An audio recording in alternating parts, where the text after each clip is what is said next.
Y está con nosotros el ingeniero José Blandón Castillo, hoy con Luis Eduardo Camacho Castro. Bienvenido. Gracias. Buenos días. Buenos días. Bueno, el tema, obviamente, el caso de, que había empezado José hace un momento, de la legalidad de la postulación de Marta Linares de Martinelli como candidata. Bueno, primero que todo saludo a la gran audiencia y aquí al equipo de noticias. La verdad te digo que a mí me gustaría estar hablando de temas más productivos para el país y no de temas sin sentido, porque los adversarios de Ricardo Martinelli lo que deben de estar tratando de convencer al país porque ellos son mejor que Ricardo Martinelli. ¿Cuáles son sus propuestas para resolver los problemas de los panameños? Y no si él va a correr o no va a correr, o que si Marta debe correr o no. Porque son discusiones sin sentido, porque mira, como decía el amigo Blandón al empezar su análisis, que él no es abogado, ni yo tampoco, pero ahí eso no quita que uno tenga sentido común. Porque hay que recordar también cómo se aprueban ciertas normas. Mira, el artículo 193, de lo cual se ha hablado mucho en estos días, sí, es un artículo que nace en razón con el espíritu de evitar que los presidentes en ejercicio pudiesen utilizar el poder para postular y favorecer con recursos del Estado a miembros de su familia. Sí. Mira, indistintamente de que si Marta es considerada legalmente familia o no, porque ya ese tema fue superado en un fallo anterior, la realidad es que el artículo 193 se refiere a que no pueden ser postulados parientes en determinados grados del presidente en ejercicio. No habla de candidatos presidenciales, porque fíjate, ayer yo veía un comentario otra vez hecho por el amigo Eduardo Quiroz, que hablaba de que el artículo 93 hablaba de los parientes de los candidatos presidenciales. Yo quiero que él me diga a mí dónde en el artículo 193 habla de candidatos presidenciales. No, habla del presidente en el ejercicio, porque el espíritu de esa norma constitucional estaba dirigido precisamente a lo que te he señalado, a preservar la posibilidad o a impedir la posibilidad de que el presidente en ejercicio del cargo pudiera promover la candidatura de personas muy cercanas a él. Y fíjate, Ricardo Martinelli no es presidente en ejercicio, ni Marta es esposa de Laurentino Cortizo. El fallo de la Corte que lo están invocando tiene que ver a la postulación de la señora Marta en 2014. Sí, efectivamente, ese fallo declaró que no era constitucional esa postulación. ¿En razón de qué? Precisamente de que Ricardo Martinelli era presidente en ejercicio. Pero hay un punto que yo quisiera decirle a los oyentes. Nosotros no somos abogados, ni usted ni yo somos, por lo menos yo no soy abogado. Pero hay que tener sentido común, no hay que ser abogado. Pero más que ser sentido común, hay que leer la norma. Las leyes tienen letra y espíritu. Cuando la letra no está clara, uno trata de interpretar el espíritu de esa ley, pero es que la letra está clara. Yo no veo ninguna razón para estar discutiendo este tema. ¿Alguien puede presentar un recurso? Sí, lo puede presentar. Y se dirigirá a los canales apropiados. Creo que el debate ahora tiene que ir hacia otro punto. Tiene que ir hacia cosas como la siguiente. Yo creo que este es un tema que entre más le machaquemos... Esto es intrascendente para mí. Para los panameños esto es intrascendente. Esto, como todo, usted tiene que leerse la ley, punto, y se acabó. No hay que ser tan brillante como para no entender lo que está ahí. Pero hay un punto importante. Ahora mismo nosotros nos estamos enfrentando a dos problemas. Voy a usar dos problemas nada más, porque hay un montón, pero voy a coger dos. El problema migratorio. Esta avalancha no va a parar el 1 de julio cuando haya cambio de gobierno. Esto tiene unas consecuencias. ¿Cuál es la visión de la campaña de Ricardo Martínez con respecto a este problema migratorio? ¿Cómo se debe manejar? Bueno, Ricardo ha señalado con toda claridad de que él no considera que el gobierno ha estado manejando correctamente esta bomba migratoria, y él habla específicamente de tomar medidas de control dentro de las fronteras que sí se pueden hacer.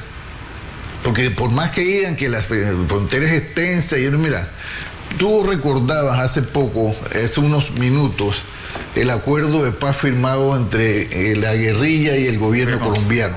¿Por qué, entre otras cosas, ese acuerdo fue posible?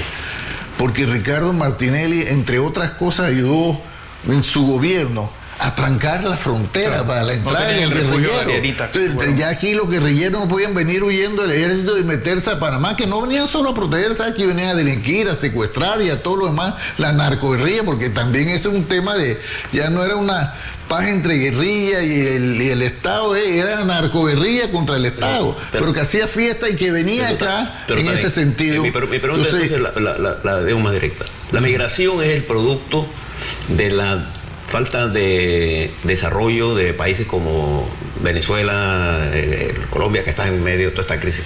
¿Cuál sería nuestra política exterior para manejar eso? Porque pero es que lo que planteó Ricardo Martinelli muy recientemente es que el problema de la migración no se puede ver de una manera tan sencilla, porque ahí está, hay que ver, ahí decía, que esa migración pareciera en alguna parte estar siendo fabricada, porque es convertido en un negocio.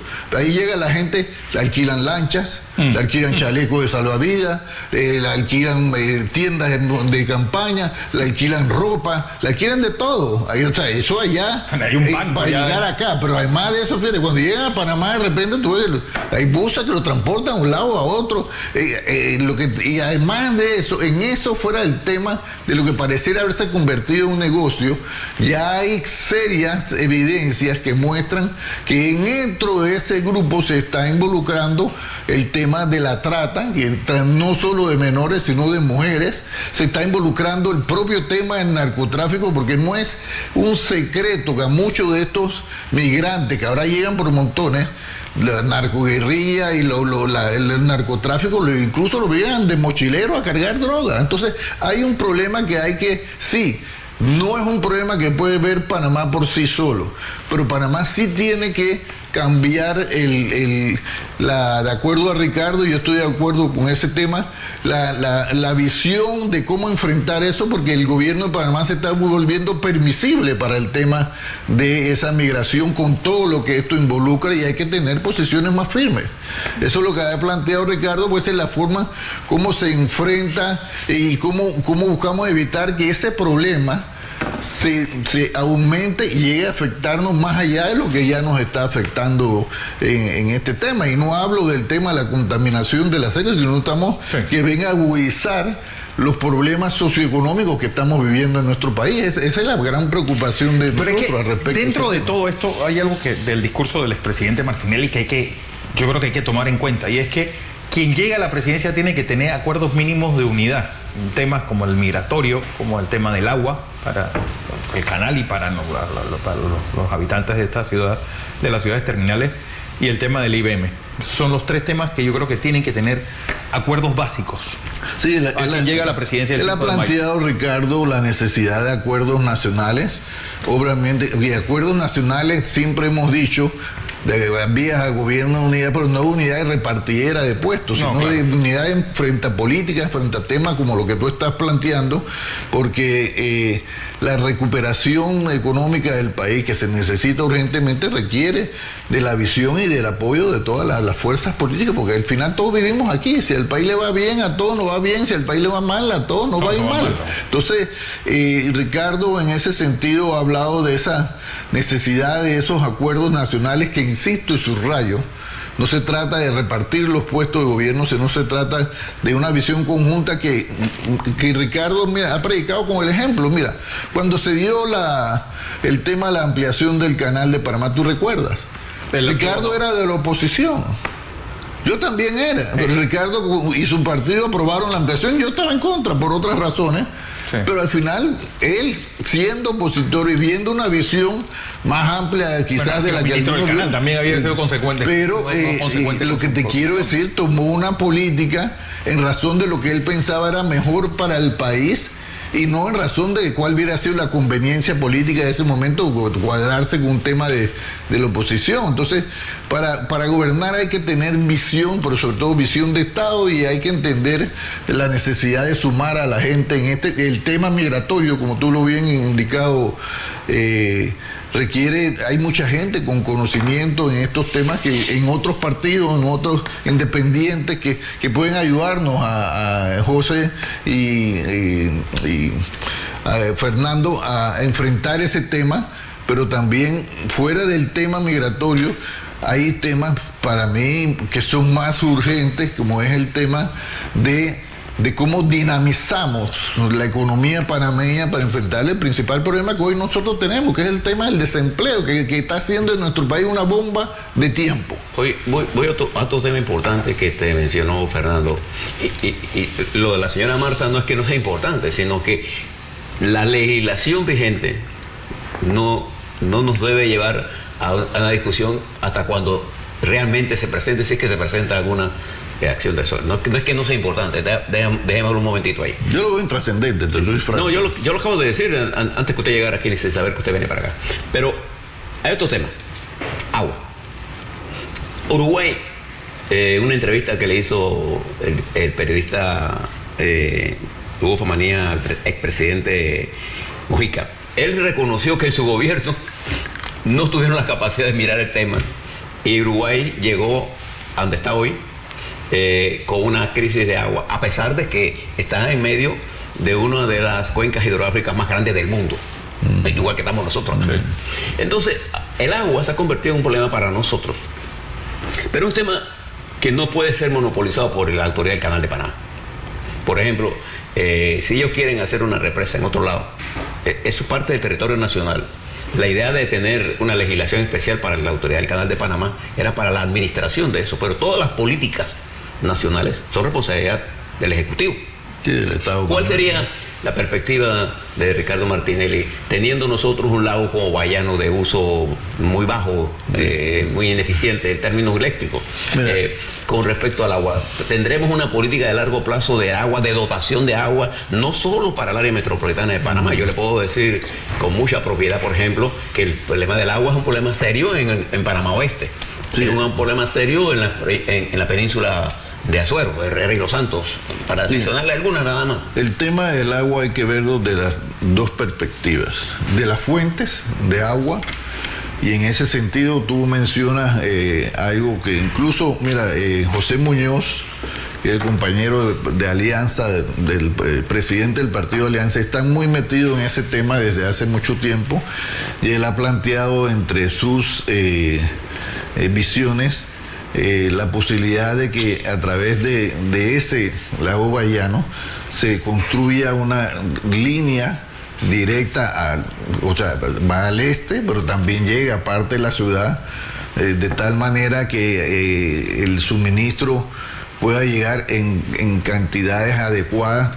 Creo que ahí hay un tema que habría que llegar a acuerdos con la empresa que tiene que ver. Tú conoces más ese tema.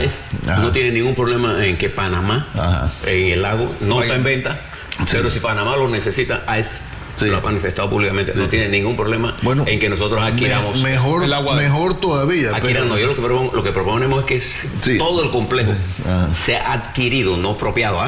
Fíjense la palabra que uso. Adquirido. Eso de estar hablando de expropiaciones, eso es otra cosa, ¿no? Aquí la gente habla muy fácil de temas. Sí, pero esto es otro tema. Este es un tema que hay que manejarlo con seriedad. Sin entender las implicaciones que eso tiene. En materia de política de inversiones, eso es matar las inversiones. Espantar las inversiones. Tras que no estamos bien, ¿no? Como sería pegarnos un tiro en la... Lo mismo ocurre con el tema de la... Lo que digo es que la campaña... De estos son los temas que nosotros tenemos que hablar los Panamá. Agua.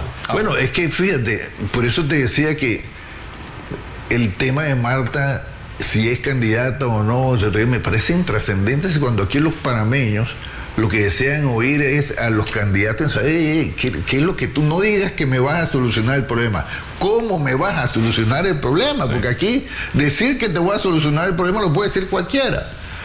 Pero hay ya la ventaja de Ricardo, que ya él demostró que sabe cómo hacerlo y que además tiene la voluntad, porque fíjate, tú puedes tener la capacidad, pero si no tienes la voluntad va a pasar lo que pasaba antes que llegara Ricardo Martinelli, presidente iba y el presidente venían, y ahí los problemas muchos estaban latentes. Entonces esa política sobre el tema de agua, tú dices, te decía que tiene dos complementos. Hay un tema del uso de la fuente hídrica esa del lago Bayano, se está tomando muy en serio, y te digo, Pepe Muñoz ha sido uno de los más que ha hecho incluso estudios al respecto de ese tema. Me refiero, conoce de estudios que se han hecho al respecto de ese tema, y es muy entusiasta en eso, porque eso le daría parte de la solución al sector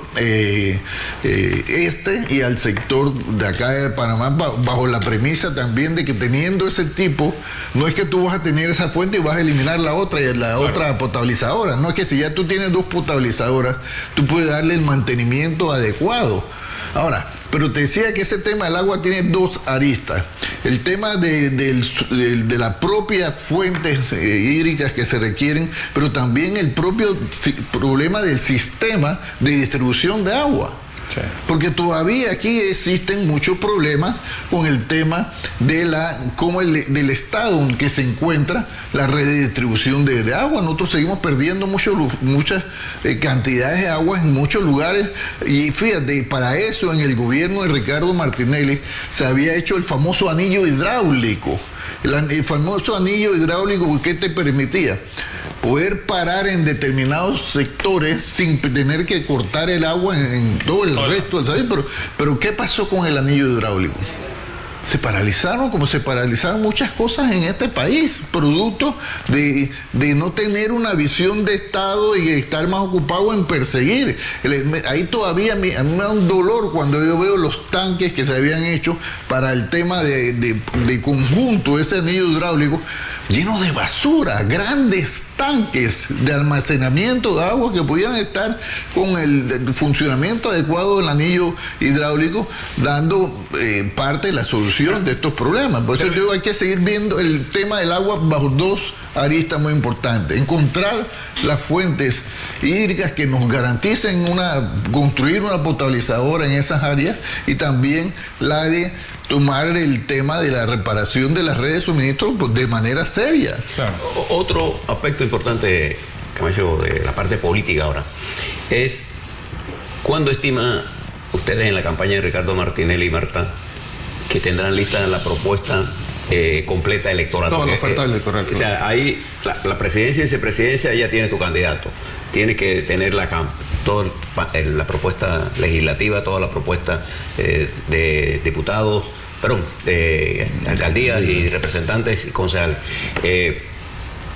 ¿Cuál es el manejo de esto y cuál es el destino de los diputados, si se puede saber, pues, de los diputados disidentes de Cambio Democrático? En este proceso nosotros teníamos, debido a las nuevas normas electorales, que desgraciadamente tengo que decirte que se han hecho para enredar más la participación política que para facilitarla. Además muy temprano todo. Es un desastre. Va a tener 3 meses pero lo que te quiero decir es que, por ejemplo, a nosotros nos obliga el tema de definir primero los acuerdos de alianza. Sí, eso tiene que ser antes del 30 de septiembre. Antes del 30 de septiembre. Mira, a esta época. Entonces, y todavía no hay elecciones. Y además de eso, fíjate, para concluido esa primera etapa, nosotros entramos entonces al tema de la formalización de porque nosotros fuimos a primaria en muchos circuitos, muchos corregimientos, muchas alcaldías, también creo que era el 42% de los puestos de elección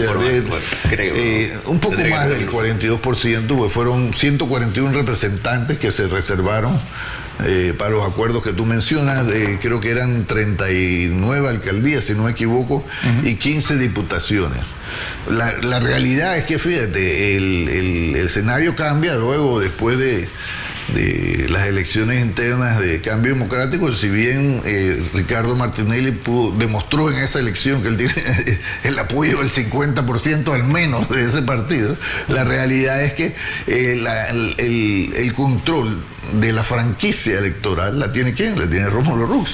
Entonces, aquellos que fueron disidentes y que se quedan acá, nosotros tenemos un compromiso, que Ricardo dio la palabra a los que se quedaron acá y por los que se han preferido buscar otras toldas, bueno, las buscarán, pero de los diputados yo te quiero decir que, en mi opinión, la amplia mayoría, eso tiene que ser antes del domingo, la amplia mayoría... No, los diputados... Perdón, antes del... 30 de octubre. Antes del 30 de octubre. No, el tema de los diputados... Es como el 15, dice. Tiene que definirse... En las próximas 2 semanas. No, tiene que definirse esta semana. El tema de esos diputados que me estás hablando tiene que definirse esta semana en razón de los planteamientos que algunos han hecho, porque nosotros dimos, ok, tú tienes las puertas abiertas acá, en razón de, porque Ricardo hizo una promesa, pero bueno, tú tienes las puertas abiertas aquí en razón de que tú vas a apoyar un proyecto político integral. No que bueno, tú vas a tener aquí, para tú vas a buscar otra bandera por otro lado, no, esto aquí es lo que es. O sea, a ver si te entendí bien. Si yo soy partido diputado disidente de Cambio Democrático o de PRD, lo que sea, yo voy a RM y RM me da un cupo, o sea, solo correría en RM, eso es lo que me está diciendo. En RM y en alianza. Porque nosotros los acuerdos electorales... O sea, no me permite correr en otro partido. No, si no hay acuerdos parciales, porque obviamente no hay acuerdos totales. Yo creo que, por ejemplo, la postulación de Camilo acabó con terminar esos bochinches que hablaban de un acuerdo entre Ricardo y Gaby Carrizo, que era un bochinche, porque Ricardo marca primero en todas las encuestas. Pero hay una cosa que yo quiero corregir. Si Ricardo Martinelli habla con el PRD o habla con Cambio Democrático o habla con Parmeñistas, desde el punto de vista político, eso no tiene ningún problema. No, al contrario. Yo lo que quiero plantear a la gente al contrario es que en la medida en que establezcamos una cultura de diálogo y que yo hable contigo, que yo hable, no me dice a mí que yo estoy en la fracción política tuya, y lo que me dice a mí es la capacidad que podemos tener los dos de entendernos para construir un Panamá. Hay una tendencia en Panamá a luchar contra la cultura del diálogo. Contra el diálogo. Sí, pero yo estoy a favor de la cultura del diálogo. Yo estoy a favor, y Fernando todos ustedes han sido testigos que yo he dicho, yo hablo con gente de todos los partidos políticos. Porque el día que nosotros dejemos de hablar entre políticos, lo que va a hablar son las balas y la violencia, y nadie quiere eso para el país. Pero yo me refería específicamente al hecho de que se decía que se estaba buscando un acuerdo electoral para la conformación de la terna entre Gaby y Ricardo, acuerdo electoral que no era viable en razón de dos cosas muy sencillas. Gaby no piensa bajarse, y Ricardo, que encabeza todas las encuestas, tiene toda la intención de voto y la popularidad es uno de los aquí hay dos políticos que tienen más del 50% positivo, Ricardo y ahora Marta. Entonces tú te vas a bajar teniendo la elección ganada, pero además de eso está el hecho de que no podía haber tal acuerdo, porque si Gaby no se baja y Ricardo se mantiene, Gaby no puede ser vicepresidente porque la ley se lo impide. Entonces, claro, ese acuerdo general que algunos comenzaron a tirar, como en mi opinión, con el tema de confundir, es un enredo. Ahora, sí hubo conversaciones y las hay sobre la posibilidad en su momento de acuerdo parcial, por eso esos son temas que yo creo que van quedando superados en el tiempo y en razón de las realidades que se están dando, porque lo más importante para nosotros, mira, los acuerdos políticos no pueden ceñirse solo a la repartidera de los puestos. Hay que tener, ¿cuál es tu visión del Panamá que yo quiero construir? ¿Cuál es la visión? Coincide, por eso que fíjate, lo de Marta y Ricardo, que son dos personalidades que además de su relación personal se complementan en razón de dos cosas. Son dos personas con mucha capacidad, pero son dos personas que han demostrado que tienen la voluntad de producir los cambios que hay que producir. Eso es muy importante, pues hay gente que dice, no, yo quiero hacer los cambios, pero no tiene la voluntad. Hay gente que dice, bueno, yo quiero hacerlo, pero no tiene la capacidad. Ricardo tiene la capacidad y la voluntad, y Marta es un gran complemento en esa oferta electoral por esas mismas dos razones. Yo quiero aprovechar tu presencia aquí para plantearle al Tribunal Electoral un par de cosas, que se lo digo delante de todos los dirigentes políticos que vienen a conversar con nosotros aquí. Uno de ellos es que esta es una campaña excesivamente larga. Excesivamente larga. Nosotros terminamos con tiempos muy estrechos. Sí, no, y además con tiempos adelantados más de la cuenta. Una campaña electoral dura 3 meses, eso es todo lo que dura. Y ya al final estamos cansados de eso. Pero sin necesidad de regulaciones. Segundo, nosotros tenemos que prestar atención a las campañas sucias. Sí. Porque son prohibidas por la ley. Además, entretienen, pero no resuelven. Y lo que crean es vallas de entendimientos que hacen infuncionar la democracia. En una democracia que funcione, el gobierno tiene una función y la oposición tiene otra. Y la oposición se mueve en un gobierno en cooperar con el gobierno cuando es necesario cooperar, y 2, en enfrentarlo cuando es necesario enfrentarlo. Pero esa gama de movimiento, cuando usted la hace rígida, entonces, si yo hablo con el gobierno de turno, entonces estoy traidor. Pero cuando no nos conviene, entonces queremos boicotear el accionar del gobierno. El éxito de un país, y Panamá en la lucha anticolonial lo demostró, es poder tener una fuerza motriz necesaria para impulsar los cambios que maduraron en el periodo que me toca ejercer el poder, al que le toque. ¿Le parece? Pero sí, efectivamente, pero mira, aquí hay 2 cosas, mira. Para la gente que tiene memoria histórica, sabe que desde el año 1990, entre el 94 y 99, yo comencé a hacer señalamientos sobre lo que me parecía un poder excesivo que se le estaba dando al Tribunal Electoral. Y me mantengo en ese tema. Aquí se lo decía, aquí estamos creando un monstruo. Aquí el Tribunal Electoral requiere normas sencillas en razón de cumplir su trabajo. ¿Cuál es su trabajo? Organizar las elecciones y verificar que las elecciones se hagan con transparencia.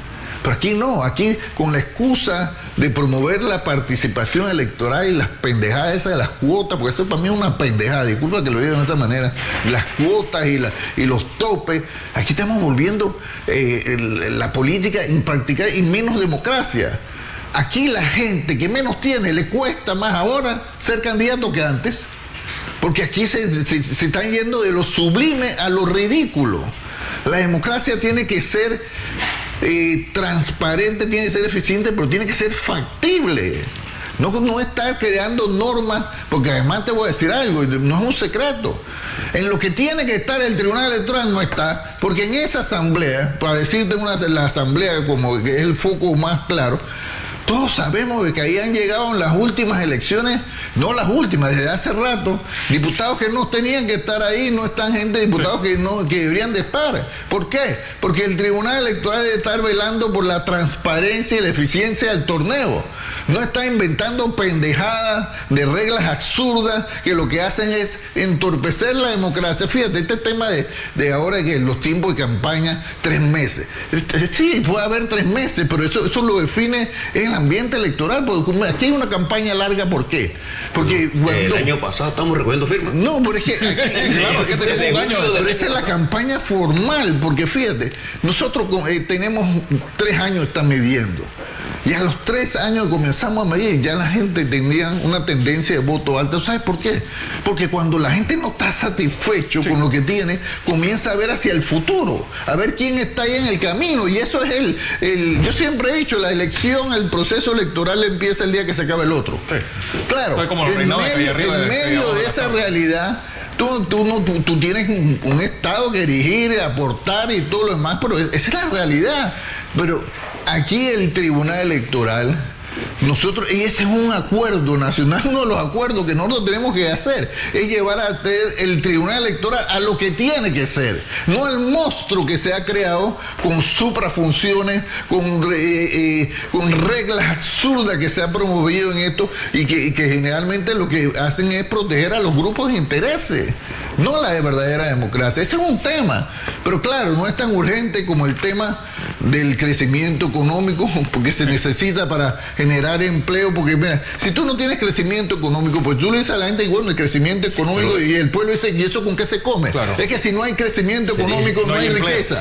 Y si no hay riqueza, ahí es pobreza. Tú vas a distribuir pobreza. Sería algo así como esto para terminar. Cuando uno lee el Código Electoral, o lo mira, son como 300, no sé cuántos artículos. Entonces nosotros debemos una norma simple. Hagamos un código electoral que no tenga más de 80 artículos. O sea, pongamos los números de los artículos. La Constitución de Panamá tiene 300 y tantos artículos, pero intenta legislar cosas que no es posible para leer. Entonces uno tiene que ser simple para principios, porque la Constitución es una carta de navegación política. Te pongo un ejemplo. Recientemente, la Constitución es un límite al poder político que no se salga. La semana pasada, la juez electoral administrativa eliminó una elección de la que habíamos hecho en un corregimiento de San Miguelito, a pesar de que la fiscalía, fíjate, dijo que no encontraba ninguna evidencia para que amerite la anulación de las elecciones. Ah, no, pero de repente la abogada que representaba al impugnante trabajó mucho tiempo en el tribunal electoral y ahí por ahí vienen las cosas. Sí. Pero ¿esto qué es? ¿Tú crees que nosotros estamos a punto de llegar al cierre de las postulaciones del otro mes y ahora el 8 de octubre tenemos una elección de un corregimiento, pues? Wow. Bueno. Luis Eduardo Camacho Castro, gracias por estar con nosotros. Vamos a información comercial. Cuando regresemos hay mucho más que contarles. Hoy es martes 26 de septiembre.